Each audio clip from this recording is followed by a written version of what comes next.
Vous êtes avec Anna Toumazov, bienvenue dans Tunnel, l'émission entièrement pensée pour que les invités me mettent et vous mettent une heure de tunnel. Aujourd'hui, je suis avec Didier Varro, monument des studios et coulisses de la chanson française, ancien directeur artistique chez Polydor, ancien programmateur des Francopholies, biographe de nombreuses stars, enfin il y a plein de choses que je pourrais citer, présentateur radio et donc désormais directeur musical de Radio France. Et donc c'est là qu'on s'est nous tout naturellement rencontrés, dans cette grande maison qui honore la culture française, et que la magie a opéré tant j'ai d'admiration pour les 1000 récits de mes idoles qui peuplent ta mémoire. J'écoute de la musique en continu depuis ma plus tendre enfance, et tu le sais Didier, car on en a déjà parlé. Certaines années, mes écoutes Spotify ont culminé à 16 heures par jour, parce que j'écoute de la musique en travaillant, j'écoute de la musique en me pomponnant, j'écoute de la musique en faisant les tâches ménagères, en marchant, en écrivant et en dormant même parfois. Le style qui me revient le plus parce qu'il me procure une émotion indicible, c'est la chanson française. Et tu en es une mémoire vivante. Et tu as fait un cadeau formidable à tous les passionnés de mon acabit avec ce livre.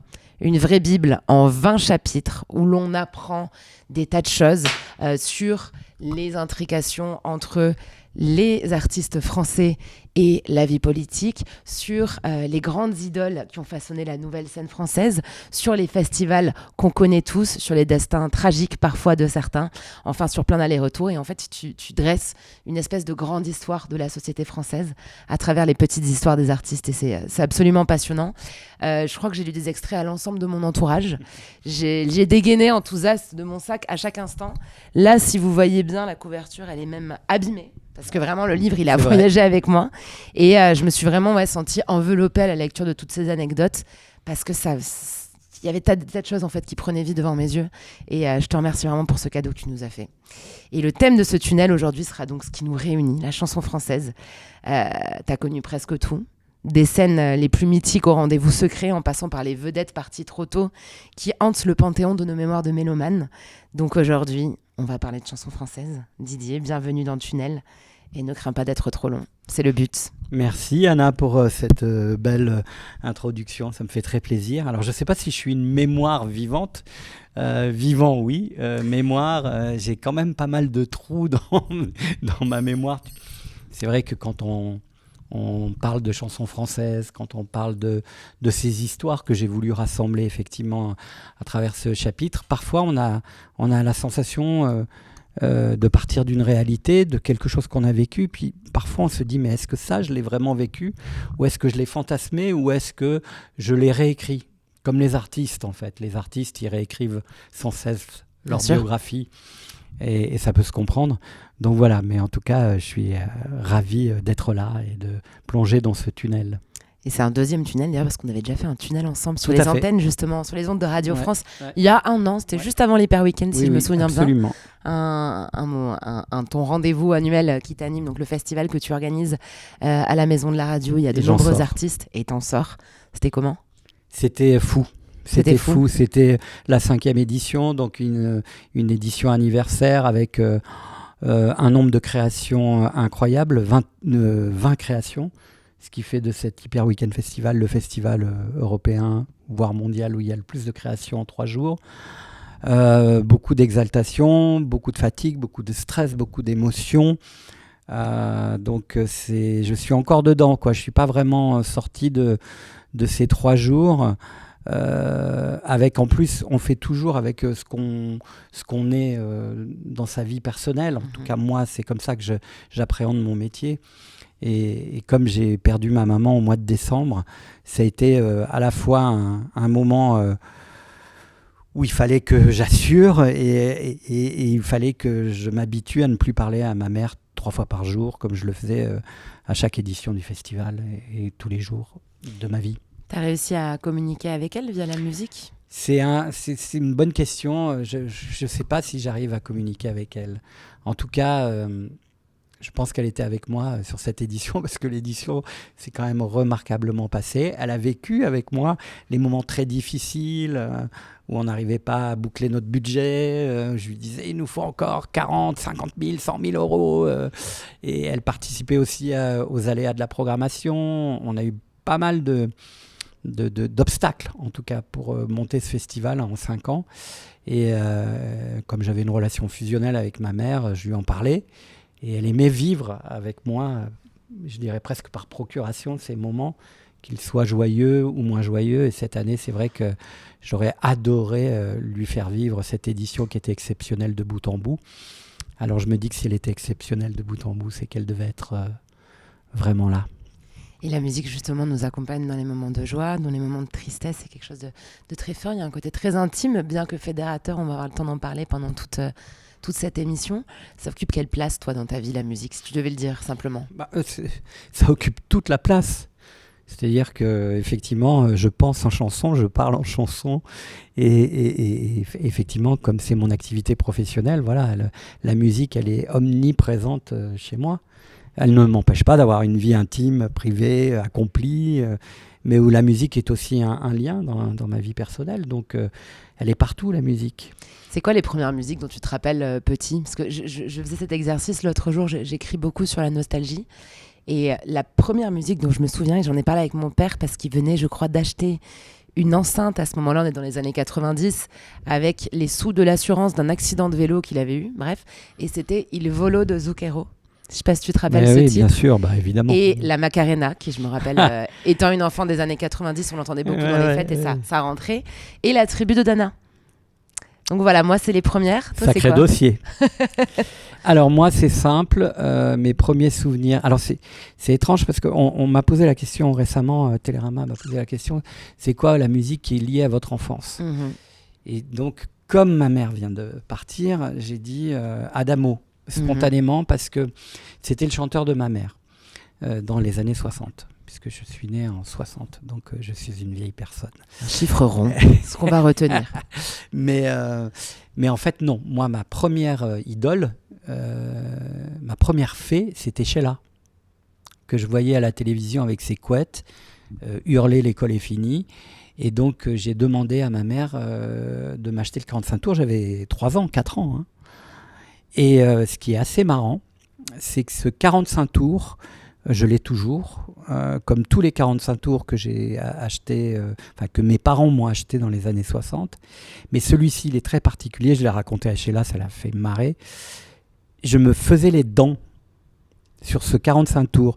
Donc, le 45 tours de l'école est fini. Il y a vraiment, dans la pochette, il y a la marque. Il manque un petit bout qui est vraiment la marque de mes gencives, parce que je me suis fait les dents sur Sheila. C'est ce que je lui ai dit 30 ans plus tard quand je l'ai rencontrée, donc c'était assez drôle. Après, il y a eu Françoise Hardy, qui probablement a été ma première émotion, même très très jeune. Hein. Je la trouvais tellement belle, je trouvais sa voix tellement enveloppante, qui vraiment m'accompagnait. Et puis Adamo, parce que c'était le chanteur qui rendait heureux ma maman dans mes souvenirs. Dès qu'on mettait Vous permettez, monsieur, sur l'électrophone, il y avait de la joie dans la maison. Voilà. Et puis, en fait, pour être très sincère, le week-end où elle est partie, la semaine où elle est partie, le week-end d'avant, nous devions aller voir Adamo ensemble à Lyon, puisque maman habitait Lyon avec mon père. Et son voisin avait acheté le ticket pour aller voir ce concert d'Adamo, et je me faisais une joie d'y aller avec elle, parce que ça faisait des années qu'on n'avait pas été en concert ensemble. Et puis malheureusement, c'est le week-end où elle s'est fait hospitaliser avant de partir. Donc du coup, Adamo, il a pris une importance ces dernières semaines dingue. Et il se trouve bizarrement, que Adamo vient de sortir un double album, et que sa maison de disques, son management, m'avait demandé d'écrire la biographie. C'est fou. Et de cet album, ce que j'ai fait d'ailleurs, parce que j'adore Adamo, je trouve que c'est un mec hyper élégant, qui écrit très bien. Et du coup, donc voilà, donc cet artiste qui n'est pas dans mon panthéon personnel, il a pris une importance dans le tunnel de ma vie, justement, en ce moment. Voilà. Tu lui as dit tout ça? À qui? À Adamo? Non, je ne lui ai pas encore dit. Après, il y a plein d'autres artistes dans les années 60 qui vraiment ont peuplé mon imaginaire. Assez vite, je me souviens d'avoir adoré et d'avoir compris quand même qu'il était en train de se passer quelque chose dans la chanson avec Michel Polnareff et Jacques Dutronc. Je me suis dit, tiens, je ne savais pas ce que c'était que les yéyés. Je devais vaguement écouter Salut les copains, mais pas trop. Mais en tout cas, chez ces deux artistes-là, j'ai senti qu'ils étaient en train de bousculer la chanson française de l'époque, de la moderniser, de la rendre plus disruptive. Et voilà, et jusqu'à la fin des années 60, j'ai vécu en gros avec cette école, qu'on va dire, qui était l'école yéyé ou néo-yéyé, jusqu'au choc amoureux de 1972 qui a changé ma vie et qui, effectivement, est en ouverture du livre avec l'arrivée de Véronique Sanson.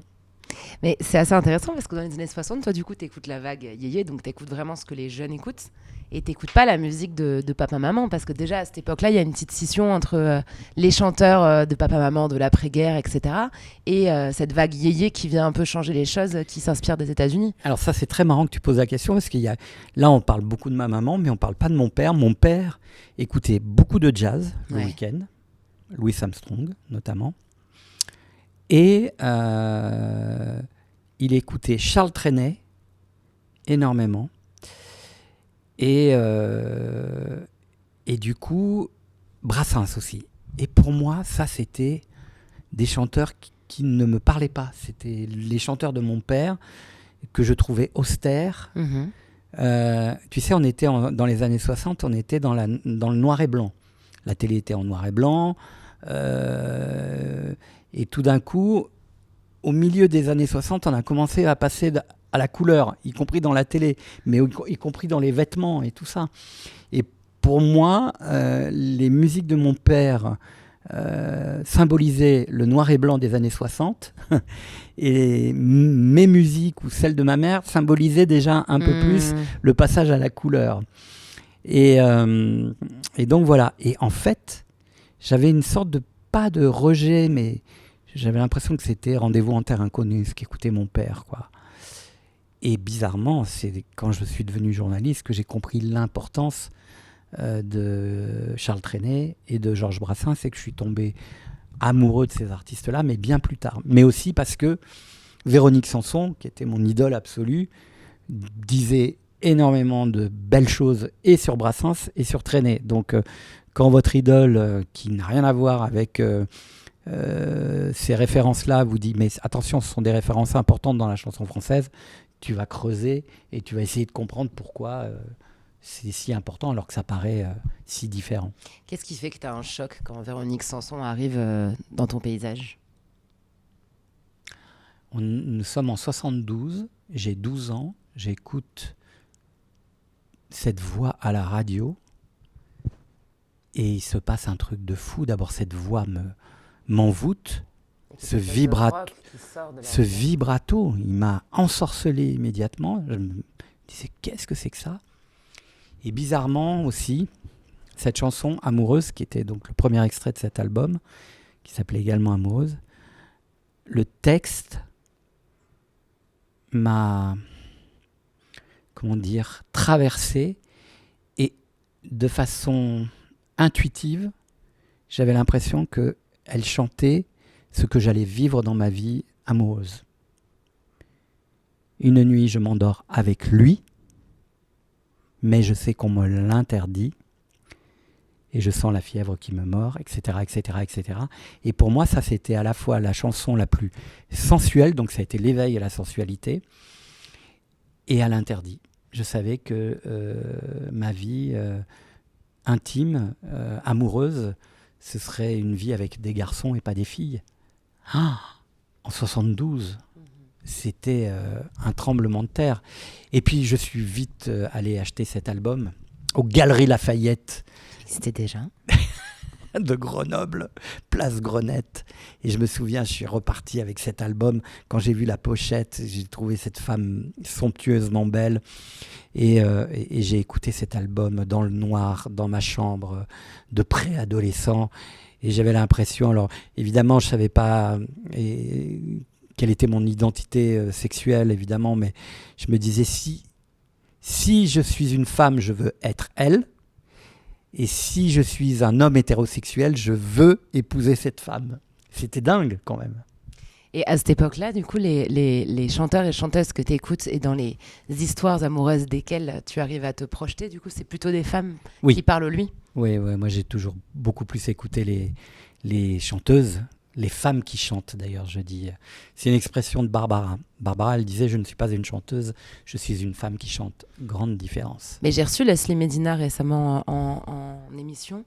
Je ne sais pas si tu avais vu passer l'extrait où en fait elle dit « Attention, moi je fais attention au mot chanteuse parce que très vite on va avoir l'impression de la fille qui chante et pour laquelle on a écrit une chanson. » C'est ça. Et c'est toujours, on a du mal à les concevoir comme des autrices, compositrices, interprètes. C'est toujours, la chanteuse, celle qui vient pousser la chansonnette. Voilà, et qui est en général la vision, la projection du fantasme d'un homme. Et ce qui a été le cas dans les années 60 et 70. Le cas de Sheila, Françoise Hardy, t'en parles. Pas Françoise Hardy, mais un peu Sheila, moins. Sylvie Vartan, ça a eu l'air compliqué à un certain moment, surtout Sheila. Et donc, du coup, Véronique, c'est la première autrice, compositrice, interprète qui produisait même ses disques. Et donc, oui, et puis cette idée de femme qui chante que Barbara a développée, elle est très importante parce que ça raconte que ces femmes vont raconter leur intériorité, leur puissance, leur fragilité à travers des mots et à travers des mélodies.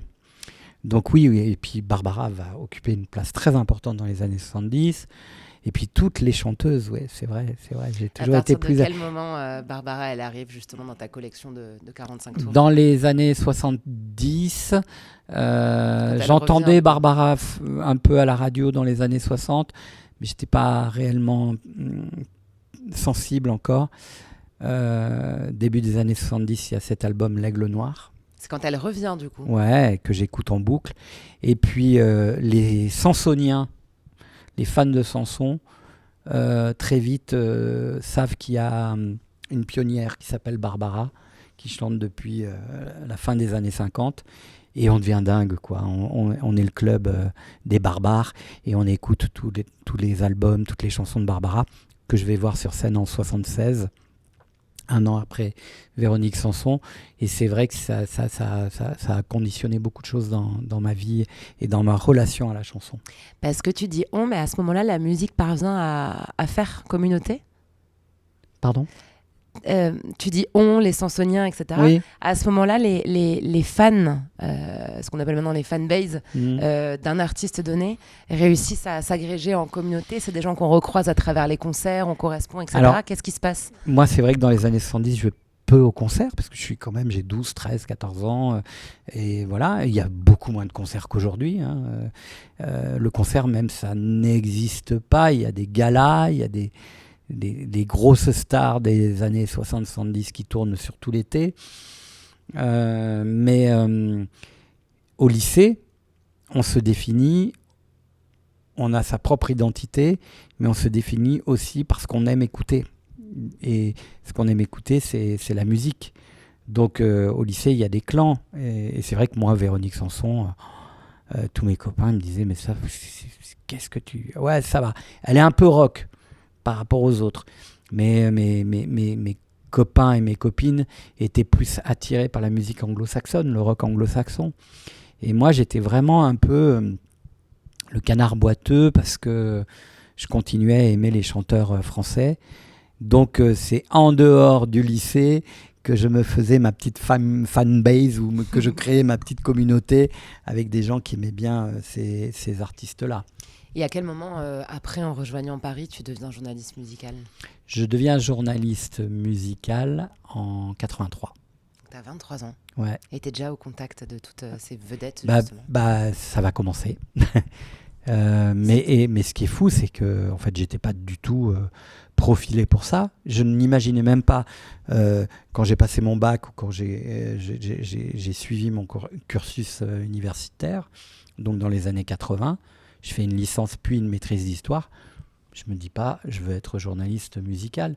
Je n'ai aucune relation dans le métier. Je suis encore en province, à Grenoble, donc... Et même quand je monte à Paris, je monte pour faire ma maîtrise et pour ensuite suivre un CAPES et devenir prof d'histoire. Je n'imagine pas une seule seconde que ce milieu va m'ouvrir les bras. Donc, ce qui va se passer, j'ai le temps de le raconter. peut-être. L'émission s'appelle Tunnel, Didier. C'est qu'en 1981, j'arrive à Paris, et le soir où j'arrive à Paris, il est 21h30, je vais dormir chez un ami que j'ai rencontré 2 ans avant dans le cadre de mon activité militante homosexuelle, et qui me dit: le temps que tu trouves un appart, j'ai une chambre, si tu veux, viens chez moi, dans le 18e, pas très loin d'ici. Et j'arrive avec ma valise, vraiment, c'est pas ma valise en carton, mais presque. Je sonne, ça répond pas. Je sonne une 2e fois, ça répond pas. 3e fois, je dis putain, galère, je suis avec ma valise. Je connais personne d'autre à Paris et tout. Puis au bout de la 4e tentative, quelqu'un m'ouvre, à peine réveillé. Et je me dis merde, je suis désolé. Il me dit: ah, c'est toi, Didier, j'ai un mot pour toi. Il faut que tu ailles rejoindre Pablo. Ce garçon s'appelait Pablo, mais sois discret. Et il t'a laissé un mot. Et donc, sur ce mot, il y avait: salut Didier, bienvenue, pose ta valise, rendez-vous, métro Télégraphe, telle adresse, tu montes au 12e étage et surtout, tu fais pas de bruit et tu fermes ta gueule. Et donc, en fait, tu te retrouves dans le 20e. Je débarque dans ce 20e arrondissement, dans un studio de radio, qui était une radio libre, qui s'appelait Fréquence Gay, qui deviendra FG bien plus tard. Et je me retrouve là. Je viens d'arriver à Paris, dans un studio de radio. Et je me dis, putain, c'est pas possible, quoi. Et Pablo me dit, entre 2 micros, il passait un disque: assis-toi, réponds au téléphone. Et je découvre qu'il est animateur d'une émission de paroles libres, d'écoute. Et je donc décroche le téléphone, je fais: allô, oui, bonjour, je voudrais parler à Pablo, qu'est-ce que tu veux lui dire, etc. Et là, je reçois en une soirée des dizaines et des dizaines de confessions de jeunes homosexuels, gays, lesbiennes, traversés par la tragédie de vivre dans le placard, et en même temps tellement heureux de savoir qu'il y a une radio qui s'adresse aux homosexuels et qui va leur permettre de vivre un peu mieux leur homosexualité. C'est dingue ce qui se passe à ce moment-là. Moi, je suis militant depuis déjà 3-4 ans. Je combats dans la rue et à l'intérieur d'un groupuscule qui s'appelle le Groupe de Libération Homosexuelle, à essayer de faire en sorte que l'homosexualité soit dépénalisée. Et je me trouve au cœur du réacteur d'une radio qui est la seule radio au monde qui émet 24 heures sur 24 pour les homosexuels. Et je ne sais pas ce soir-là, alors que je viens de déposer ma valise, que cette radio va être le tremplin pour m'amener à changer de vie et à devenir, dans un premier temps, animateur dans cette radio, puis secrétaire général de cette radio, puis un des responsables de cette radio, d'accompagner le mouvement de dépénalisation de l'homosexualité, et puis de devenir, 3 ans plus tard, journaliste musical. Et il se passe littéralement ce dont tous les gens qui quittent leur province pour se sentir plus compris, peut-être à la capitale, rêvent, c'est-à-dire tu arrives à Paris et puis il se passe cette espèce de magie où d'un coup ta vie de rêve, alors qu'il ne se construit pas évidemment un jour, il ne faut pas raconter de légendes aux gens, mais arrive et advient finalement alors que tu n'avais même pas osé en rêver. Ah ben, je n'avais pas osé en rêver, et puis surtout quand je rentre à Fréquence Gay, je me dis peut-être que ma vie ce sera de faire de la radio. C'est génial parce que moi, la radio, elle a accompagné toute ma vie, autant que les disques et les 45 tours. Donc pour moi, ma vie, c'était la radio. Je m'endormais la nuit avec la radio collée à l'oreille. Ma mère, le matin, me réveillait et me disait: mais Didier, c'est pas possible. On ne peut pas s'endormir avec la radio. Et donc voilà. Donc moi, je le raconte aussi. Mais ça, je ne savais pas que ça voulait dire que je voulais faire ça. J'écoutais la radio, toutes les radios, il y en avait 4 à l'époque. J'écoutais toutes les émissions musicales, tous les hit-parades, et je faisais des synthèses de ces hit-parades, et je refaisais un classement général. Je me faisais mon top hip-hop, top snap hip-hop à moi tout seul, et je faisais des playlists en fait. Ça ne s'appelait pas comme ça, mais pour moi. Et j'avais créé une radio aussi imaginaire dans ma chambre. Moi, je jouais pas trop. Je jouais au train électrique quand même. J'avais un train électrique énorme dans ma chambre. Mais sinon, je jouais à faire l'animateur de radio, mais je me disais pas, quand je serai grand, je serai animateur de radio, parce que pour moi, c'était inaccessible. Mes parents n'étaient pas du tout dans ce métier-là. J'étais en province, et puis voilà. Donc, c'est ce que je me dis chaque fois. C'est pour ça que j'aime beaucoup ton discours et parler avec toi. C'est que toutes les fois où je me suis trouvée dans ce studio de radio à Radio France, ou toutes les fois où je présente maintenant ma propre émission toute seule en autoprod, je me dis, mais si j'avais su. Et c'est beau, hein, ce sentiment. Et je me demande toujours si un jour ça va me quitter, mais j'ai même pas l'impression. T'as encore, toi, ces moments où tu te dis, waouh, c'est fou que je sois à cette place, et je m'y sens tellement bien. Moi, j'imagine qu'à l'Hyper Weekend, ça te le fait déjà. Mais oui, c'est fou. Mais alors, anecdote qui est encore plus savoureuse, parce que donc, je passe 5 ans à Fréquence Gay à peu près. Et le dernier studio de Fréquence Gay, parce qu'on déménageait souvent, on changeait les émetteurs, enfin c'était quand même une vie assez romanesque. Hein. Notre dernier studio dans lequel j'ai œuvré était dans la Tour Reflet, à Beaugrenelle, dans le 15e, et on avait la maison de la radio juste en face. Et à l'époque, c'était pour nous qui voulions bouffer le monde et devenir des perturbateurs dans le paysage radiophonique de l'époque, et on l'a été, puisque vraiment c'est une radio qui a eu énormément de succès. On regardait, on se disait, on fait de la radio en face de la radio d'État, parce que nous on disait, évidemment, on était un peu con, hein. On disait, c'est l'ORTF, et donc voilà, et je me disais, je fais de la radio libre, pour une communauté qui a besoin d'être soutenue et portée. Et en face, il y a cette maison qui ne saura jamais m'ouvrir les bras. Donc, tu vois, même quand je commence à entrer dans le game, comme on dit aujourd'hui, je ne me dis pas un jour je serai à Radio France. Pour moi, c'est inaccessible, quoi. Et pourtant, si tu avais su, il y a un chapitre dans ce livre. Alors, dans tous les chapitres, en fait, tu rentres par une anecdote un peu sur un artiste, puis en fait, tu racontes tout un pan de la musique. Il y a un des chapitres vers le début du livre qui s'ouvre sur Charles Trenet, qui en 63 est arrêté. Pour délit d'homosexualité, en fait. Bon, et aussi, ils étaient assez jeunes, je crois. Détournement de mineurs, mais à l'époque, ces mineurs, ils avaient 20 ans. Exactement. Et donc, la majorité sexuelle était à 21 ans. Donc, on a quand même dit toute sa vie que Charles Trenet était un pédophile, alors qu'il n'a jamais été pédophile. Il a juste aimé des garçons qui avaient 18, 20, 22... Contrairement à beaucoup d'autres, en plus, pour le coup, dans le milieu de la chanson. Mais effectivement, oui, ce fameux stigmate qui colle toujours aux hommes gays de la pédophilie, enfin, c'est... Ouais. Le stigmate récurrent. Il fait de la prison, hein, quand même. 3 semaines avec son Il fait de la prison. Les gens en parlent, et toi, tu te sers de cette anecdote pour parler de la représentation gay et lesbienne dans la chanson française. Est-ce qu'à l'époque, sur Fréquence Gay, pendant tes années de Fréquence Gay, vous ne passez que ce type de musique? Pas du tout. Justement, c'est tout petit. C'est une très bonne question, et je vais te dire pourquoi c'est une très bonne question. Parce que on aurait adoré passer tous ces artistes qui auraient été ce qu'on appelle aujourd'hui des rôles modèles.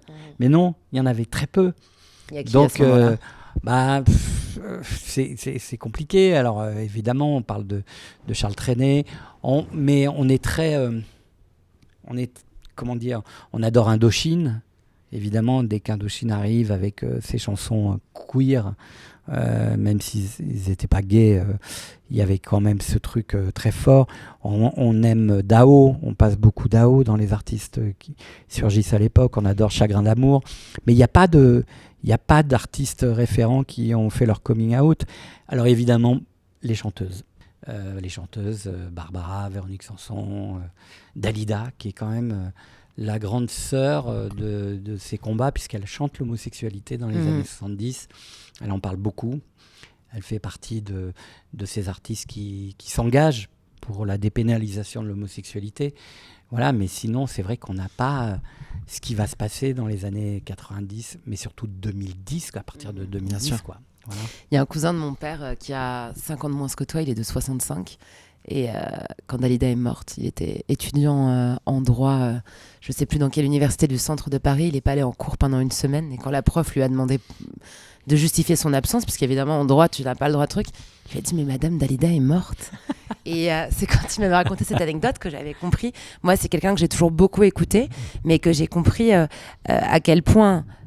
carrefour des hommes gays qui avaient pas les mêmes représentations que maintenant, effectivement, où on est beaucoup plus libre de se montrer homosexuel, etc., en espace public. Ces dames-là avaient pu être des représentations, et particulièrement Dalida avec son côté extravagant et ses amours contrariés aussi, peut-être. Oui, et puis elle l'a chanté, pour ne pas vivre seule, des garçons épousent des garçons, et voilà. Donc il y avait voilà, pour elle, l'homosexualité était vraiment structurée dans ses chansons de façon très forte.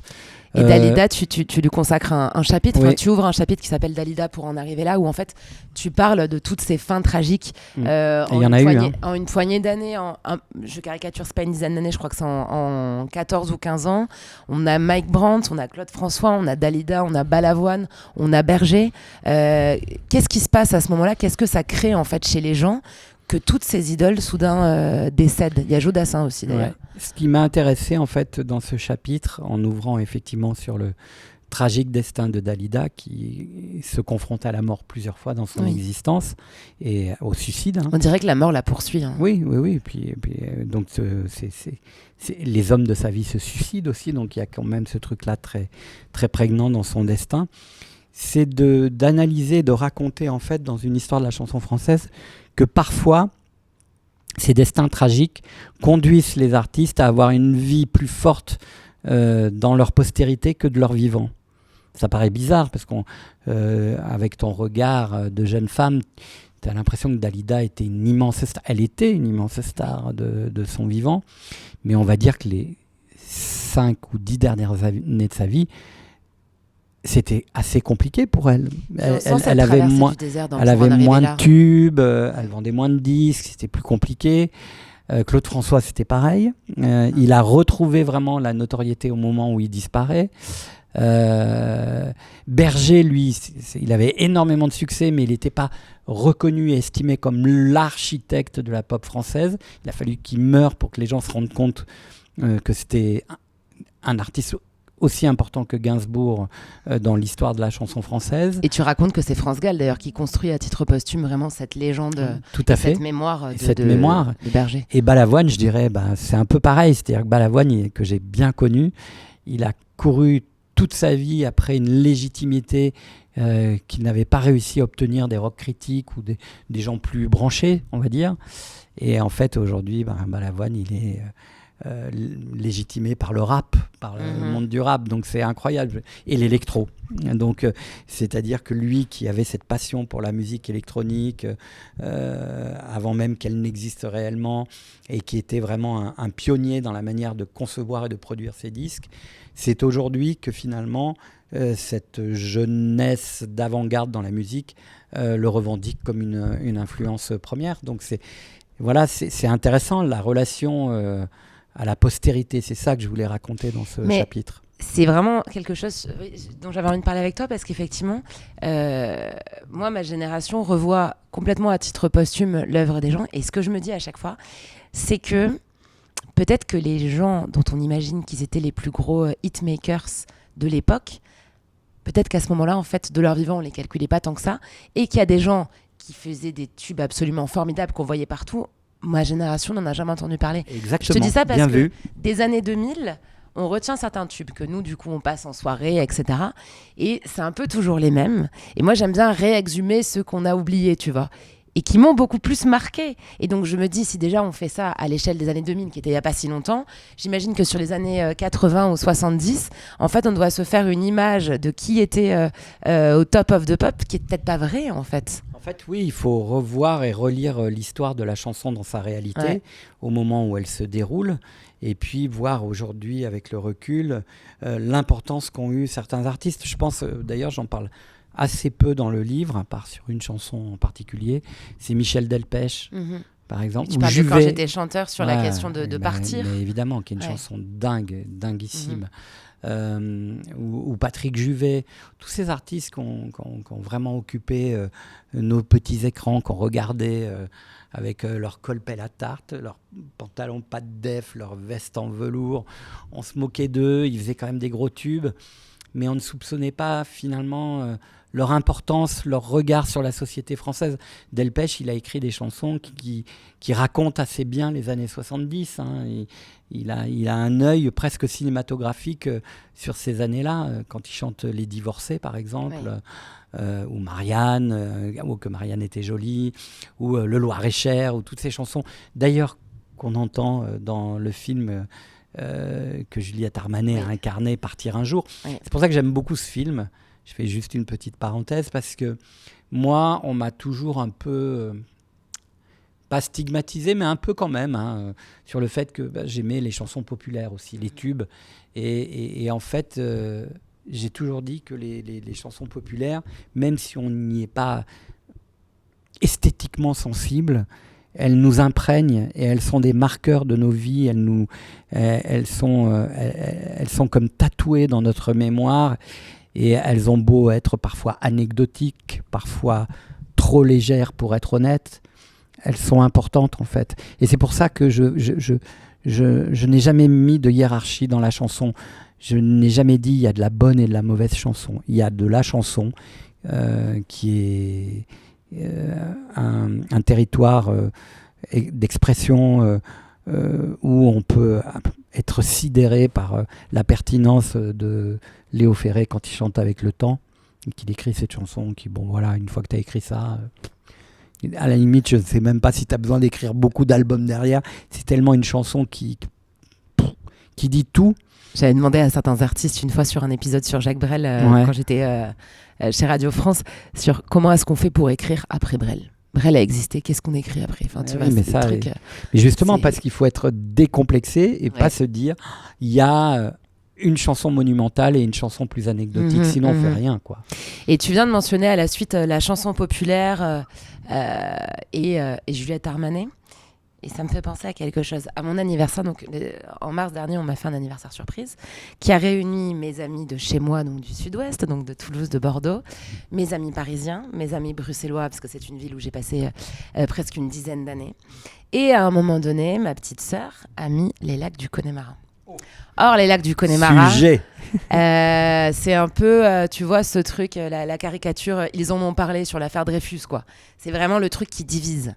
T'as les gens qui, dès qu'ils l'entendent, c'est les lacs et c'est quelque chose de fort. Et t'as beaucoup de gens qui l'ont en horreur absolue, cette chanson. Et alors, c'est marrant. Du coup, dans mais mon livre. Mais je sais bien, c'est pour ça que je t'en parle. Il y a eu cette scène hyper amusante où, en fait, tous les potes du Sud-Ouest, et je tiens bien à le dire, quelles que soient les opinions politiques, a priori plutôt de gauche d'ailleurs, on se tenait tous par les épaules parce qu'il y avait les lacs du Connemara et qu'il y a un truc en plus très feria pour nous, très, très fort. C'est les fêtes de Bayonne. Hein. Exactement. Et à côté, tous mes potes parisiens ou mes potes bruxellois qui sont sortis fumer des clopes ou alors qui nous regardaient, mais pas avec mépris, mais juste ils étaient effarés, ils se disaient mais qu'est-ce que truc. Et mon mec qui vient pas du tout du Sud-Ouest mais qui s'est acclimaté et qui était avec nous, qui se baissait avant la reprise, tu sais, la cornemuse et tout. Et moi, quand j'entends les lacs, on peut se la mettre qu'à deux avec ma sœur en voiture. Et t'as un espèce de débordement de joie. Et c'est souvent un débat que j'ai avec mes potes, du coup, de gauche, sur les lacs. Ils sont en mode, putain, on comprend pas comment tu peux écouter Sardou et tout. Et je leur dis, mais c'est même pas Sardou, c'est les lacs du Connemara, quoi. Il y a quelque chose de... Et tu parles du personnage de Sardou. Tu donnes dans ce livre une image de lui à laquelle j'avais jamais pensé, en fait, parce que justement, j'ai pas le recul nécessaire sur les décennies, où en fait, ce gars, que quand on est de gauche, on va plutôt voir de droite. Il y a eu plein de fois où justement il a surpris tout le monde en se mettant dans une position hyper progressiste parce qu'il avait aussi envie d'emmerder son monde. Oui, alors c'est un chanteur de droite. On va pas refaire l'histoire et il le revendique. On parle dans les positionnements de toute façon auprès des voilà, présidents. Il le revendique assez aisément en plus. Alors une droite un peu anard, libertaire. Sardou, c'est le mec qui aujourd'hui dit c'était mieux avant parce qu'on pouvait rouler sans limitation de vitesse, on pouvait cloper, on pouvait... Ou chanter l'affreux Le temps béni des colonies. On pouvait siffler les meufs dans la rue et c'était un honneur pour elles. Donc voilà, bon, structurellement bien de droite, mais quand on creuse un petit peu, et c'est vrai que ce lac des Connemara, du Connemara qui a provoqué cette polémique avec Juliette Armanet, c'était l'entrée idéale pour raconter l'histoire de la chanson polémique en France. Et ça, c'est ce qui m'intéressait. Et effectivement, raconter que Sardou, chanteur de droite, il y a quand même des chansons, a quand même toujours été plus complexe qu'il n'y paraît. Dès finalement sa première chanson, Les Ricains, où au moment où le général de Gaulle veut quitter l'OTAN, ou en tout cas veut s'affranchir de la tutelle américaine, t'as un Sardou qui lui rappelle, qui rappelle au grand libérateur qu'est le général de Gaulle, que sans les Ricains, on parlerait peut-être allemand aujourd'hui. Donc tu vois, lui, gaulliste, en plus fervent gaulliste de droite, il vient tacler de Gaulle à ce moment-là. D'ailleurs, la chanson sera presque interdite, ou en tout cas on déconseillera à l'époque de la diffuser sur les antennes. Après, il y a le temps béni des colonies. Il y a les affreux là pour le coup. Les villes dans les villes de solitude, voilà. Mais en même temps, je dis attention. C'est la mise en scène d'un personnage qui n'est pas forcément Sardou, même s'il dit « j'ai envie de violer des femmes ». Et je dis, on a retrouvé ça dans le rap avec Orelsan et Sale Pute, où tout d'un coup, tu as des artistes qui mettent en scène un personnage qui est un personnage affreux et qui permet parfois d'expurger des choses. Mais ton analyse du Sale Pute, justement... Je finis sur Sardou, parce qu'il a une autre chanson comme ça qui a beaucoup marqué, qui était un tube énorme, c'est Le France. Au moment où la France se sépare de son paquebot qui était la symbolique de la force, de la puissance de la France, de la réindustrialisation de la France, les années de Gaulle, les 30 Glorieuses, le Concorde, etc. Et le jour où le France est abandonné, Sardou fait cette chanson. Toute la gauche est vent debout en disant « mais ne m'appelez plus jamais France, la France, elle m'a laissé tomber, mais c'est horrible, c'est d'un populisme, c'est du nationalisme ». Et ça a des relents de ça. Sauf que le jour où cette polémique est vraiment très forte, à l'époque, il n'y a pas les réseaux sociaux, Sardou se rend à Saint-Nazaire pour voir les ouvriers des chantiers navals qui s'occupaient notamment du France. Et il est accueilli par la CGT, donc par les communistes qui lui font une haie d'honneur. Lui, il arrive en Rolls en plus. Et t'as les communistes et les militants de la CGT qui lui font une haie d'honneur parce qu'ils disent, avec cette chanson, vous célébrez un des fleurons qui était notre outil de travail. Donc, tu vois, la complexité du personnage, des choses du personnage et évidemment des chansons. Et j'aimerais qu'on revienne en parlant d'artistes engagés justement sur Balavoine. Moi, c'est une des parties du livre. C'est une des parties du livre, évidemment, quand tu l'évoques, quand tu évoques son décès.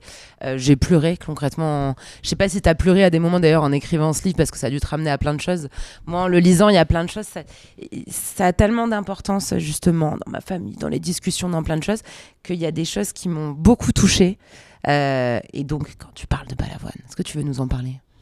En fait, je vais te dire, j'ai pas pleuré en écrivant sur Balavoine, mais il y a donc dimanche dernier, donc le dernier jour du festival, l'Hyper Weekend Festival, Youssoupha rendait un hommage à l'auditorium de la Maison de la Radio et de la Musique dans le cadre de l'Hyper Weekend Festival à Balavoine. Et donc, je suis venu présenter cette création.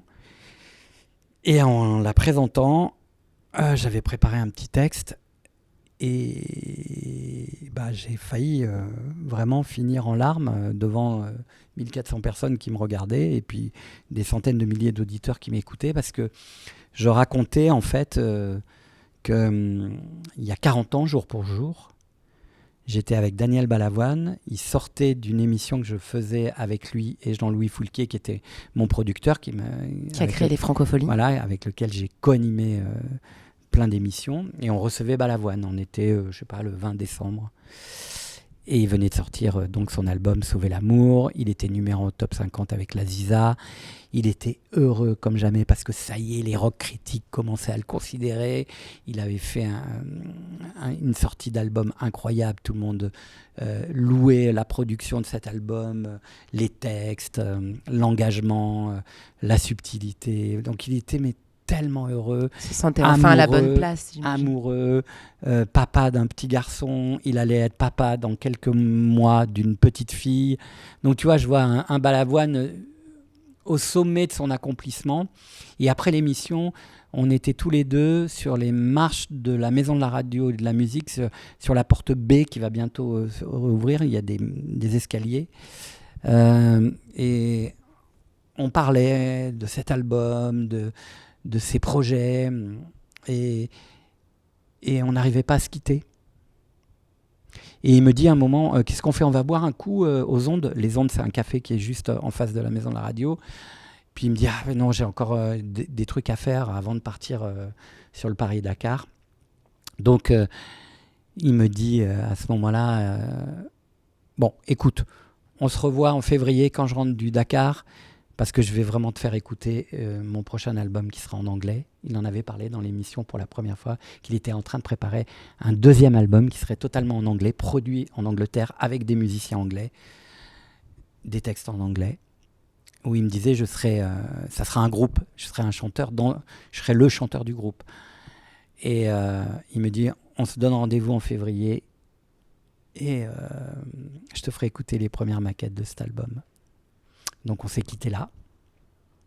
Et 14 jours plus tard, il meurt tragiquement de cet accident d'hélicoptère sur un engagement en plus. C'est-à-dire que, comme je le dis aussi dans le livre, il n'est pas mort en overdose après avoir sniffé 10 grammes de coke, il n'est pas mort d'un excès de vitesse, il n'est pas mort comme le Club des 27 dans cette mythologie drogue, sexe and rock'n'roll, d'une vie totalement dissolue. Il est mort sur un engagement en allant voir comment l'installation des pompes à eau à énergie solaire dans le Mali se déroulait donc, dans les Paris du Cœur.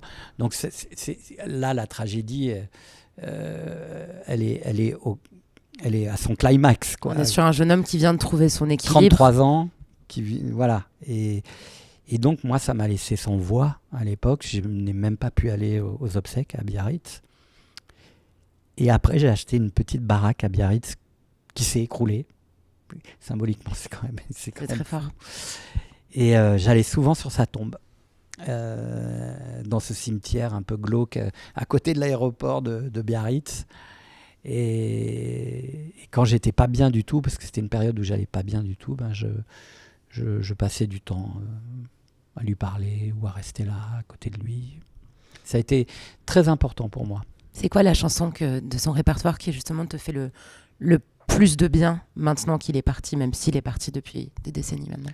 Je sais pas, mais je cite souvent quand même, parce qu'on a souvent parlé de sa voix hallucinante, de ses refrains et de ses compos très efficaces.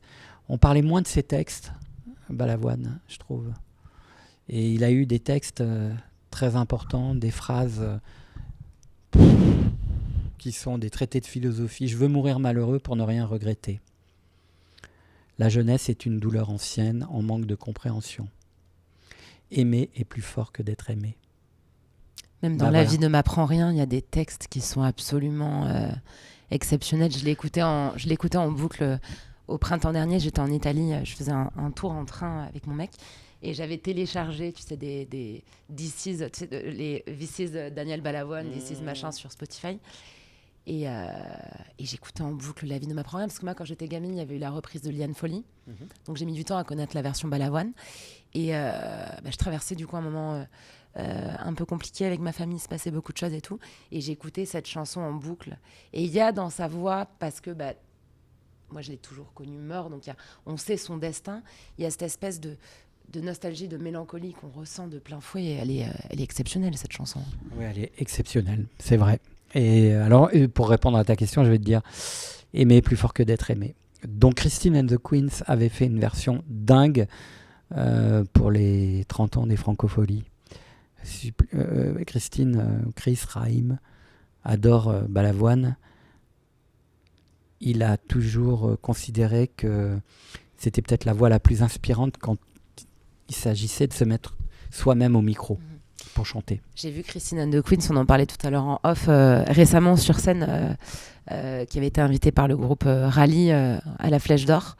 Et je disais à l'ami qui m'a accompagnée qu'on avait de la chance d'avoir de notre vivant une pareille rockstar. Parce que vraiment, je trouve qu'il est ce qu'on voit sur scène, c'est absolument impressionnant avec Christine Anne de Queens. Mais justement, sur cette cette question... Il a été très important dans ma vie professionnelle à France Inter. Ça a été un des artistes qui m'a permis de reconstruire l'identité musicale de France Inter. Oui, parce que c'est milieu des années 2010, donc c'est voilà, quand toi j'arrive à la direction de la musique à France Inter, c'est vrai que je vais reconsidérer un petit peu la politique éditoriale de la musique. Et à ce moment-là, j'ai besoin d'être porté par des nouvelles signatures, des nouveaux sons, des nouveaux artistes.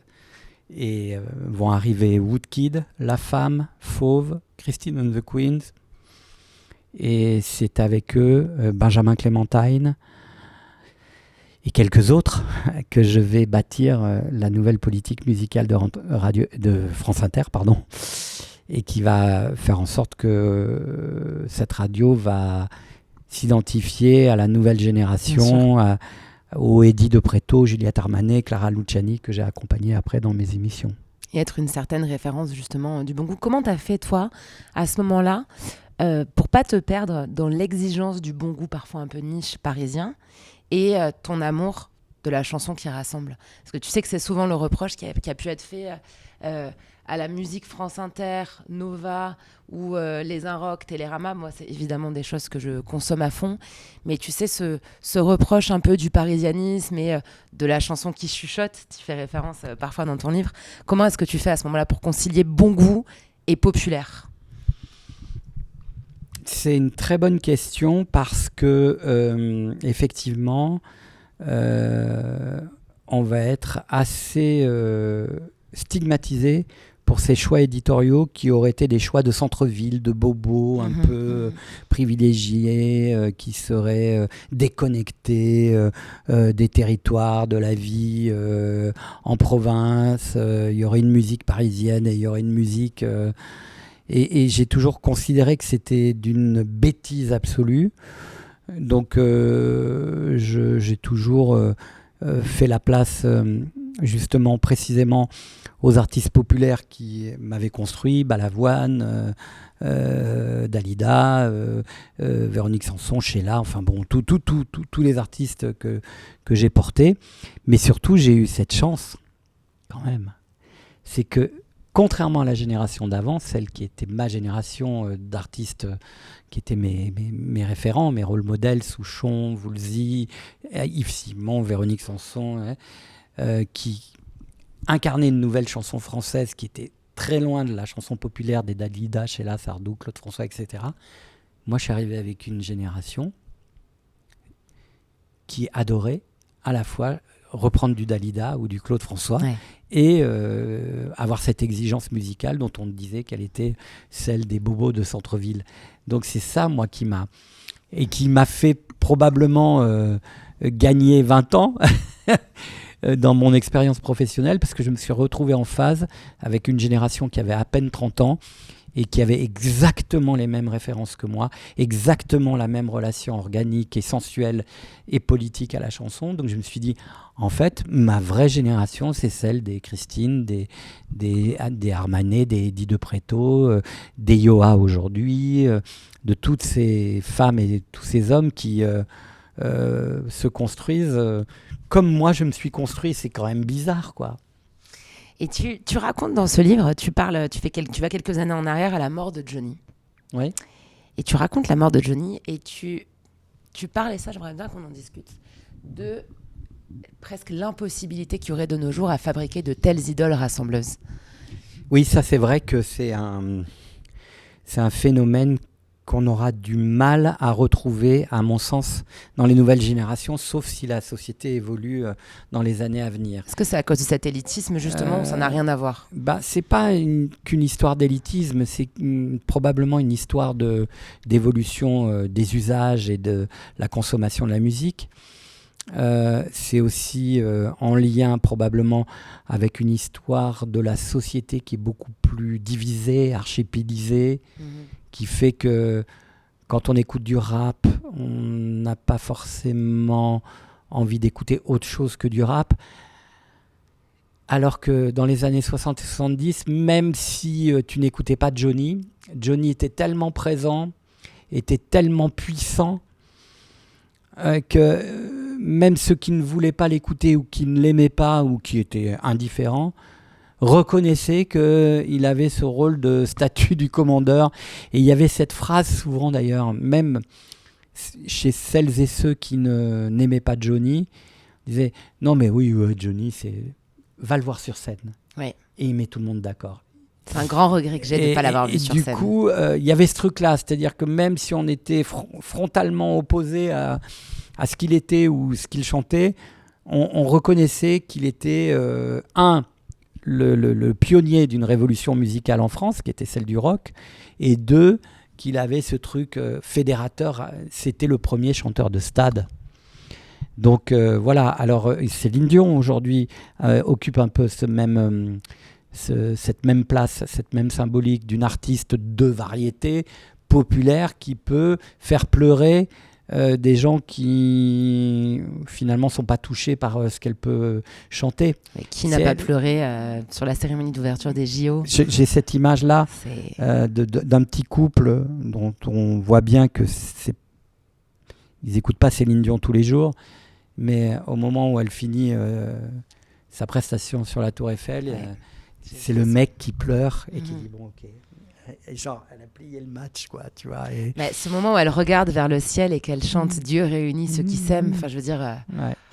Donc voilà, c'est des artistes, comme on dit, transgénérationnels et qui sont un peu, qui ont cette capacité transverse aussi de parler à tout le monde, qu'on les aime ou qu'on les aime pas, qu'on aime leurs chansons, voilà. Au Québec, je le raconte dans le livre d'ailleurs, Céline Dion. C'est un peu comme la reine. C'est comme les Anglais avec la reine.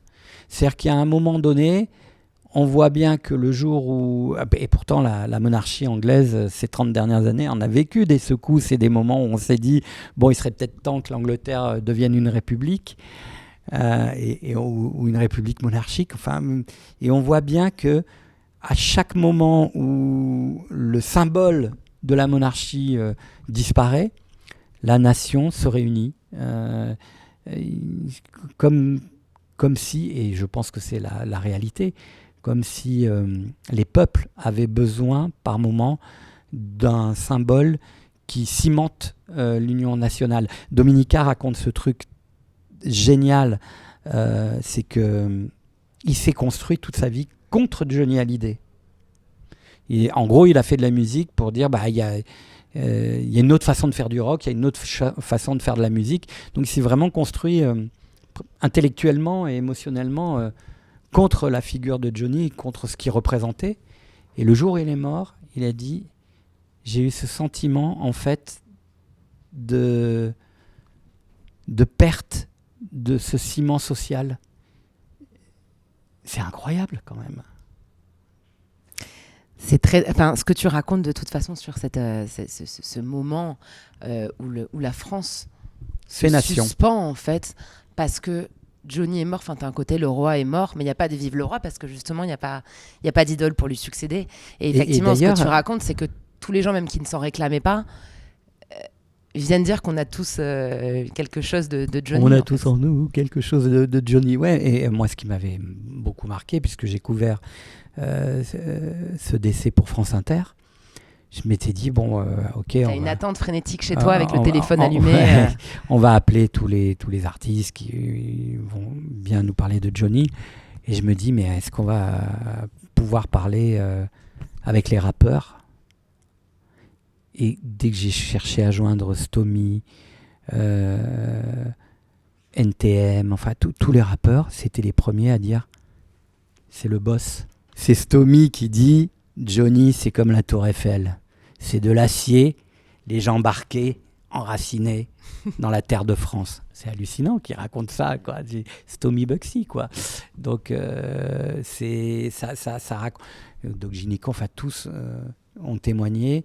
Et témoigné aussi de cette intimité qu'il pouvait avoir avec lui, donc pas par les chansons, puisqu'ils ne font pas du tout le même style de musique, mais parce qu'il a vécu ce môme adolescent issu d'un milieu populaire dont on casse le premier disque en direct à la radio, qui n'est pas invité dans les émissions populaires du début des années 60 parce qu'il représente les blousons noirs, la bagarre, la drogue, le sexe. Et donc là, les rappeurs disent nous, on a pareil, nous, on a cassé nos disques, même on les a stigmate, jamais en fait, bien sûr. diffusés. On a dit qu'on était tous des horribles banlieusards. Tu racontes ça sur les débuts d'MC Solar que Ouais. toi t'as soutenu, Ouais, qu'il est pris d'eau. Ça fait un moment qu'on se tunnel, comme on dit. Je vais te poser quelques questions justement sur la notion de tunnel. C'est quoi le plus beau tunnel, donc la longue discussion sans interruption que tu aies reçu? Je sais qu'il y a un certain Serge Gainsbourg qui t'en avait mis un et t'avais oublié d'enregistrer. Oui, mais ça, c'est un tunnel alcoolisé. Où tu buvais des 102. Non, mais ça, c'est un tunnel. Tu sais que ça, j'aurais jamais osé le raconter. Ça, c'est le privilège de l'âge. L'âge, on n'a pas beaucoup de privilèges, mais on a un au moins. C'est qu'on a moins de tabous. Et donc, oui, je raconte que ma première interview de Gainsbourg, ma seule interview de Gainsbourg. Pour laquelle il t'a félicité longtemps après. J'ai 24 ans, 25 ans. J'ai un blouson de cuir, j'ai 2 boucles d'oreilles. Voilà. Et pour moi, c'est une telle icône que je me dis, j'ai préparé l'interview pendant 3 jours, j'ai réécouté tout Gainsbourg, alors que j'étais là juste pour parler de son grand retour sur scène au Casino de Paris après Love on the Beat. Et on me donne rendez-vous, on me dit, tu vas interviewer Gainsbourg chez lui. Je dis rue de Verneuil. Non, mais pas dans l'hôtel particulier, pas cet album, enfin cette chanson, l'hôtel particulier, enfin tout ce que j'avais fantasmé sur cette rue de Verneuil avec Jane, avec MDC. On me dit si. Et donc j'arrive rue de Verneuil, déjà je suis dans un état, et je sonne à la porte, et je pense que c'est l'attaché de presse qui va m'ouvrir, qui a convenu de ce rendez-vous, et la porte s'ouvre, et dans presque un contre-jour étonnant, je vois Gainsbourg avec ses oreilles d'homme à la tête de chou. Et il me regarde, il me dit dis donc, toi t'es un gamin, c'est la vache qui rit qui vient m'interviewer parce que j'avais 2 boucles d'oreilles. Donc moi je me dis, oh putain, ça commence bien. Et il me fait rentrer, il me dit installe-toi, et il me dit est-ce que tu veux un 102 ? Et moi, je ne sais pas ce que c'est, je dis oui. Il est quelle heure à ce moment-là ? Il est 14h, je veux pas avoir la honte. Je dis oui, bien sûr. Et donc, je m'aperçois que le 102, en fait, c'est 2 doses de 51. Et donc, je bois avec lui. Et j'ai mon petit magnéto à cassette, comme ça, comme le livre, tu vois, c'est vraiment avec les touches, là, play, record, etc. Avant ça, rapide. Et je commence à dire, on va commencer et tout. Il me dit, pas touche. Et puis, il m'interviewe un peu, il me dit d'où tu viens, comment ça se fait, je te connais pas, c'est quoi ton journal ? C'est vrai que c'était un nouveau journal qui s'appelait Numéro 1. Et puis du coup, je lui dis que moi, ma vie étudiante, ça a été cet album reggae aux armes, etc., que je connais par cœur, et que j'ai aussi grandi avec Melody Nelson. Et là, Gainsbourg, il se prend d'amour pour ce jeune gars avec ses 2 boucles d'oreilles qui ressemblent à la vache qui rit. Et il se dit, putain, mais donc, ce qui lui disait les pisseux et les pisseuses, ils connaissent mon œuvre, ils connaissent pas que Love on the Beat. Et donc là, il commence à s'installer au piano. Il me joue la javanaise, enfin des trucs hallucinants. Je lui dis que j'étais venu à la remise du disque d'or de l'album de Jane, que je lui avais fait dédicacer un livre, une biographie sur elle, que je l'ai vu... que j'adore Jane et tout ça, et donc il commence à sortir dans des boîtes à chapeaux des photos de Jane puis de Bardot. Enfin, je me dis, mais ça faisait une demi. Et entre temps, il me dit, tu veux un autre 102 ? Je dis oui, deuxième 102. Et là, il se passe un truc. Il y a 3/4 d'heure de non-interview où on échange sur la musique, sur les salles de concert à Paris, sur la manière dont évolue le métier de la musique en France. Et tu traces tes contours finalement. Et je suis super content, mais j'ai pas d'interview. Puis au bout d'un moment, je dis faut y aller, Monsieur Gainsbourg. Et donc j'appuie sur la touche. J'avais ma petite cassette comme ça. Il me dit un autre 102. Toc. Ok. Et je fais l'interview. Et je m'aperçois bien que je suis bourré, mais je suis concentré sur l'interview, j'ai mes petites fiches, il se moque de moi, il me dit vache qui rit, qui ressemble à Drucker, enfin parce que Drucker et ses petites fiches, c'était comme une légende et tout. Donc Drucker qui est toujours à l'antenne quand même. On fait l'interview et tout ça, et ça se passe super bien. Et puis au bout de 3/4 d'heure d'interview, on se sépare, il me raccompagne à la porte. Et je sors, et là, je me rends compte, une fois que j'ai la lumière du jour, toujours. De l'émotion du mec qui est en face de moi, que je suis vraiment bourré, quoi. Et je me dis, putain, j'ai quand même fait l'interview de Serge Gainsbourg, quoi. J'ai 24 ans. C'est fou. C'est fou. Et là, à nouveau, tu repenses aux gamins de province. Bah ouais, et je vais dans un café pour me dire, bon, j'espère que j'ai bien enregistré et tout. Et j'appuie sur... Et je m'aperçois que je n'ai pas enregistré la l'interview. Catastrophe. Qu'au lieu d'appuyer sur record, j'ai appuyé sur play. Et en plus, qu'on en avait rigolé, il m'avait dit, ah, bah, la cassette tourne bien, c'est bon, ça tourne. Et là, tu fais comment à ce moment-là, du coup ? Et là, je suis donc dans un café, je commande un double expresso bien serré et je n'ai pas d'autre choix que de reprendre mes questions sur mes fiches et de me souvenir ce qu'il avait répondu. Et presque en écriture automatique, je retranscris une interview telle que je l'avais écoutée. Et ressentie, ouais. Et ressentie. Et donc, du coup, je suis rentré à la rédaction du journal. On m'a dit, ça s'est bien passé. Je dis, ouais, ça s'est bien passé. Bah oui, tu peux pas dire la vérité. J'ai rien dit. J'ai retranscrit l'interview. Tout le monde me dit, super, l'interview. 15 jours après, je vais au Casino de Paris. Il me dit, gamin, l'interview a été sympa. Et je ne l'ai jamais raconté. Et j'ai fini par raconter cette histoire lors du premier Repair Weekend Festival en 2022, où Alex Baupin rendait hommage à l'hommage Love on the Beat, à l'album Love on the Beat, et où je suis invité chez C'est à vous, et on me demande si j'ai rencontré Gainsbourg. Je dis oui. Et là, je ne sais pas ce qui se passe. Je dis, il faut que je vous raconte. Story time. Mais c'est la honte absolue en même temps. C'est le truc que tous les journalistes ont vécu, hein. C'est rock'n'roll. La mise au point qui ne marche pas, l'enregistrement qui ne se fait pas ou qui tourne trop vite. On a tous vécu ça. La caméra floue. Là, tu vois, juste avant de venir, je sais qu'on a fait un tournage d'une artiste hyper importante de cette année à l'Hyper Weekend Festival où la nana n'a pas fait la mise au point sur le... Et voilà. Et ça justement, l'anecdote avec Gainsbourg, c'est intéressant parce que... moi, je vois bien que tu vois, je suis arrivée à Paris il n'y a pas longtemps, enfin, tu le sais, de toute façon, on en a déjà discuté. Et je me retrouve comme ça, propulsée dans ce monde un peu showbiz, essentiellement de la musique. Donc, dans les coulisses des concerts, des festivals, des radios, des télés, des machins. Et j'ai ce truc où il y a plein d'artistes dont... C'est pas que je suis fan, parce que je trouve qu'on perd la notion de fanatisme quand on fréquente ces milieux, parce que t'as plus l'idéalisation, tu sais qu'il y a tout un travail derrière, une direction artistique, un machin, un truc. Mais enfin, il y a des artistes que j'aime beaucoup, et parfois je suis tellement spontanée que je leur dis, tu vois, je sors d'un concert, je suis là, waouh, c'était génial et tout. Et après je me dis, oh là là, mais les Parisiens sont super snobs, il faut pas que je dise ça, sinon je passe pour une débile, tu vois. Et en fait, je me demandais, toi, ce que t'en penses, justement. Ouais, est-ce que t'as ce complexe de dire aux gens que t'aimes ce qu'ils font et que non, mais tu au les contraire, admires moi, je vibre et je vis avec eux, je leur dis avec mes mots, mon émotion, et j'assume ça totalement. Et c'est pour ça que je tiens à présenter les artistes à l'Hyper Weekend Festival avant qu'ils montent sur scène, à dire qu'ils sont les plus grands, qu'ils sont les plus beaux, qu'ils sont... Voilà, parce que c'est ça. Mais après, moi, je considère que j'ai pas d'amis artistes. Ouais. Je pars pas en vacances avec des artistes, je déjeune pas avec eux, sauf si l'occasion se présente, mais de manière presque spontanée. Voilà, moi, ma vie personnelle n'est pas peuplée des artistes dont je parle dans ce livre. Sinon, il y a un autre tunnel, un gros tunnel qui va peut-être boucler la boucle avec ce qu'on s'est dit tout à l'heure. Une nuit avec Véronique Sanson à Triel-sur-Seine. Raconte-moi. Je ne sais pas si je peux te raconter. Parce que j'allais te dire, justement, là, c'est le plus grand tunnel que tu as reçu. J'allais te demander le plus gros tunnel que tu pourrais mettre, donc l'anecdote qui serait la plus longue à raconter. L'émission s'appelle Tunnel à nouveau. Je ne sais pas, tu as été amoureux de Véronique Sanson, tu as fugué de ta maison pour aller la voir la première fois en concert de Grenoble à Lyon, tu piques de l'argent dans le portefeuille de ta mère pour aller faire un aller-retour à la Bourse du Travail à Lyon pour voir Véronique Sanson.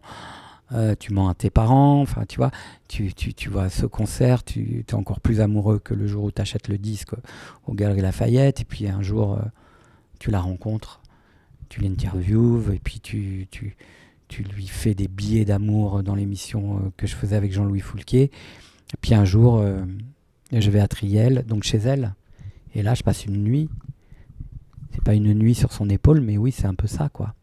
Et j'ai pas de souvenir très précis, sauf que je me suis dit, quand même, c'est assez vertigineux d'être chez cette femme qui a été la femme de ma vie et qui m'a fait à manger ce jour-là. On a dû manger à 1h du matin. Elle cuisinait tellement bien, elle cuisine tellement bien. On a parlé de musique, on a parlé de Michel Berger. On a pleuré ensemble.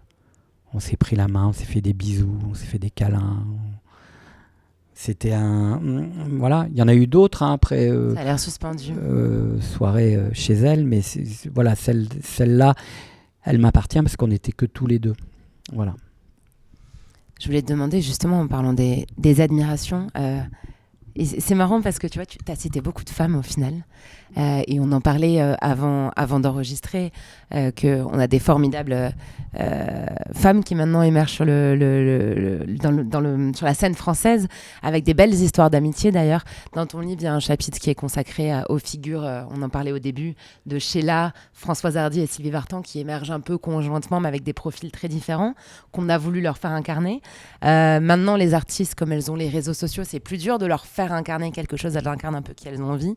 Il y a de belles histoires d'amitié qui se développent. On parlait de Yoa et Solane qui ont sorti un feat, Marguerite et Ebony qui ont émergé ensemble dans la Starac. Tu cites beaucoup ces femmes et on sent beaucoup de reconnaissance. Et puis même, tu as cité Yoa, tu as cité Marguerite depuis le début. Moi, j'aurais pu citer Mickey, j'aurais pu citer...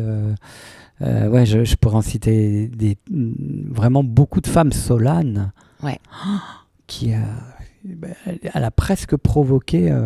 la même sensation que Véronique Sanson quand j'ai écouté Clara Luciani, Juliette Armanet. Voilà, oui, c'est vrai. Ouais, beaucoup de femmes. Hein. Tu cites une scène. Il y a quelques mecs. Hein, quand même. Mais on va finir justement cette émission parce que ça fait déjà un moment qu'on parle, même si je pense que ça pourrait durer beaucoup plus longtemps. Pour moi en tout cas, et peut-être pour toi aussi. J'aimerais qu'on finisse un peu sur des... Je sais pas si ce sera des conseils d'écoute, mais en tout cas des petits avis comme ça. Quelle est la plus grande chanson du répertoire français pour toi? Oh là là, la question. Quelle est la plus grande chanson du répertoire? Il n'en restait qu'une. Impossible. Moi, je sais que j'en ai une très claire, c'est Quand on n'a que l'amour de Brel, avec les arrangements différents. Tu sais, il y a les deux versions. Mais moi, je peux pas parce que il y a des chansons pour tous les moments de la vie. Il y a des chansons pour le réveil, il y a des chansons... pour l'amour, il y a des chansons quand tu tombes amoureux, quand tu te fais plaquer. C'est quoi la chanson d'amour ultime pour toi? La chanson de l'amour heureux puis la chanson de l'amour malheureux. La chanson de l'amour ultime, ça va être Mortelle pensée de Véronique Sanson.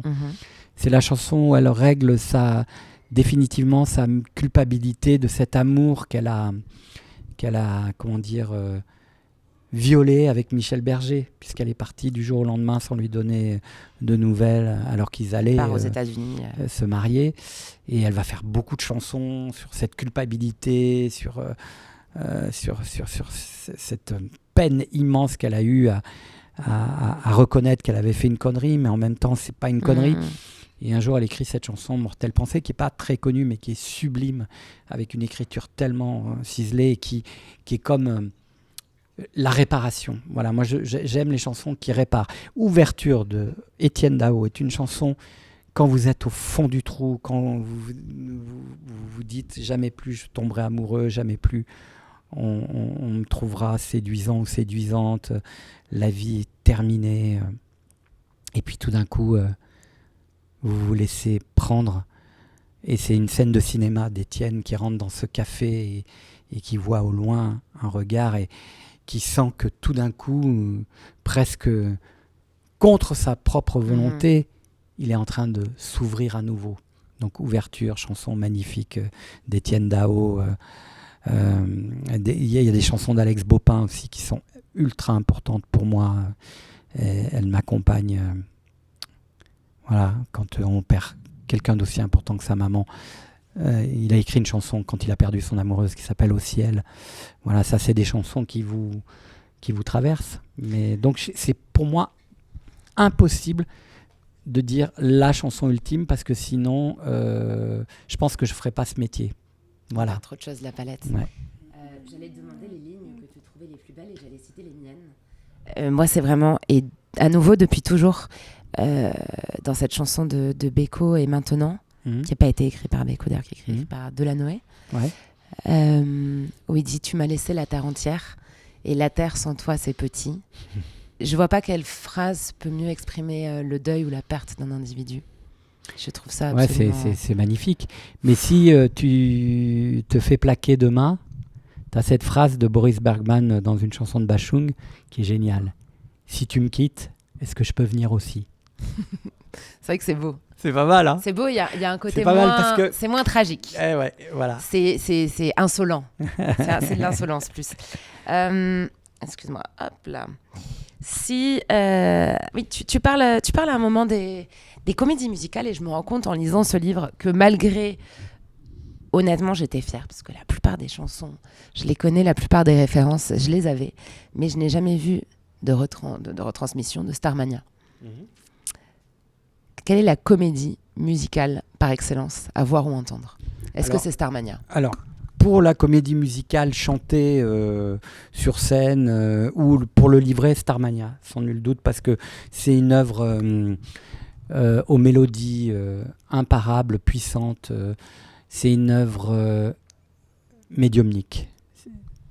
Elle a été écrite au milieu des années 70 et elle raconte les années 2000 et elle raconte encore nos années 2020, 25 et tout ça. Donc moi je trouve que la chanson aussi a cette capacité parfois de s'inscrire dans l'histoire du monde parce qu'elle anticipe des choses qu'on va vivre et cette comédie musicale elle est vraiment importante. Sinon, dans mon panthéon personnel, alors c'est devenu une comédie musicale là en ce moment, mais c'est un film musical, c'est Les Demoiselles de Rochefort.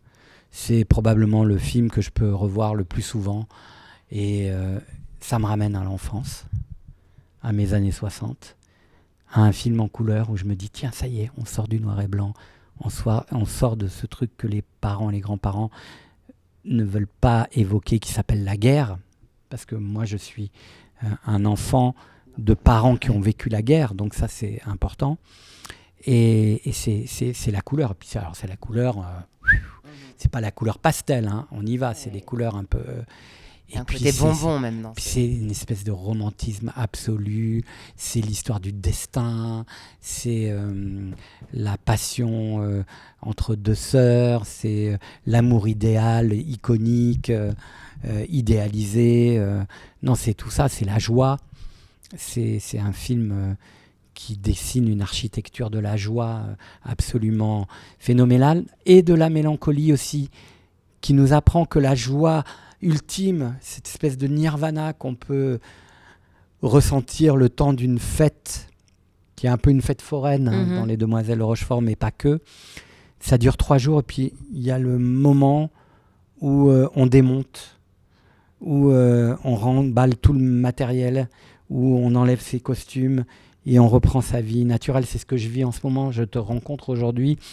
La fin du festival, de l'Hyper Weekend Festival, c'est ça, où on éteint les lumières et où la vie de la radio, de la maison de la radio reprend son cours normal. Ça fait comme une redescente de ce moment de festivité. Et donc, on sait que ce moment d'exaltation et de joie ultime, il va être suivi d'une mélancolie lancinante. Donc j'aime beaucoup ça. On va finir justement sur ça parce que tu parles d'une œuvre intemporelle qui t'a accompagné. Tu parles aussi de l'Hyper Weekend où tu as à cœur de faire découvrir des artistes et d'en pousser certains et certaines. Et on sait que pour beaucoup d'artistes, ça a été déterminant.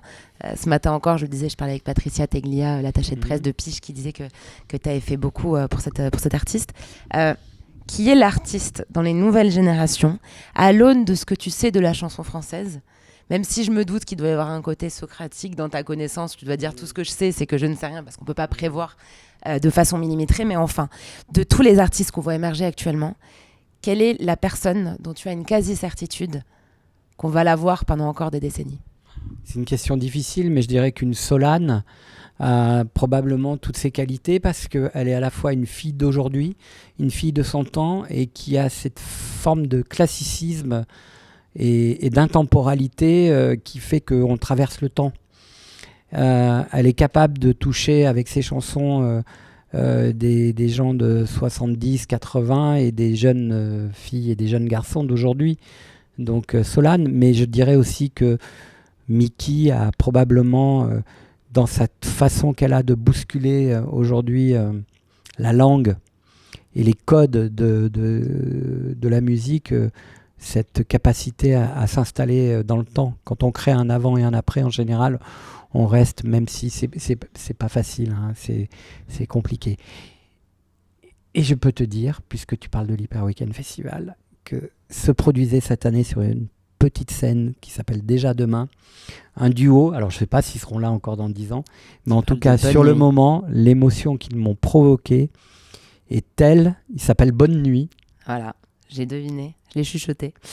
Et ils sont beaux comme deux astres. Je ne sais pas s'ils sont queer, mais en tout cas, ils ont tout pour dessiner une attitude queer sur scène. Ils sont habillés par Jeanne Friot quand ils le peuvent. Et ils sont à la fois dans une grammaire assez punk, et en même temps, ils sont capables d'écrire une chanson qui s'appelle Montréal, qui est leur dernier single qui vient de sortir, qui est probablement la plus belle chanson depuis la Symphonie des éclairs de Zao, de Sagazan. Ce qui n'est pas rien. C'est pas rien. Alors après, qui se démerde avec ça. Donc c'est le conseil par lequel tu termineras le conseil d'écoute. Tu allais écouter Montréal de Bonne Nuit. Ouais, exactement. Eh bien, merci beaucoup, Didier. Quel tunnel! C'était un long échange. Est-ce que tu as aimé ce tunnel? Est-ce que tu as aimé mettre ce tunnel? Oui, évidemment, j'en reprendrai bien. Toujours passionnant. Mais ils vont être détruits de fatigue en face. Il y a ce livre, La chanson française. Tu en as écrit des tas d'autres, souvent ciblés sur un artiste, une époque, etc. Là, tu fais vraiment une espèce d'anthologie de plusieurs décennies. Tu parles un peu de tout. Tu parles d'émotions, tu parles d'intime. Tu parles beaucoup de toi. Beaucoup. Non, tu te sers beaucoup de ton histoire personnelle pour tracer un fil rouge dans ces histoires. Ouais, c'est la première fois. C'est pas un livre sur toi, mais c'est pas beaucoup de toi. Un livre de souvenirs. Ça sent le sapin, sinon. Non, il est non, c'est pas ta dernière scène justement, c'est pas ton état de jeu et on le sent. Merci beaucoup Didier d'avoir été là sur cet épisode de Tunnel. Merci à vous d'avoir écouté cet épisode en entier. Je vous rappelle de vous abonner sur YouTube, de lui mettre évidemment des bonnes notes sur Spotify, Deezer, Apple Podcast, enfin toutes les applications de streaming et enfin d'en parler autour de vous parce que il y a beaucoup de choses à raconter. Merci. À bientôt. Bientôt. Joue-moi du piano toute une nuit, comme si on avait toute la vie. Faisons l'amour toute une journée, sans avoir rien d'autre à penser.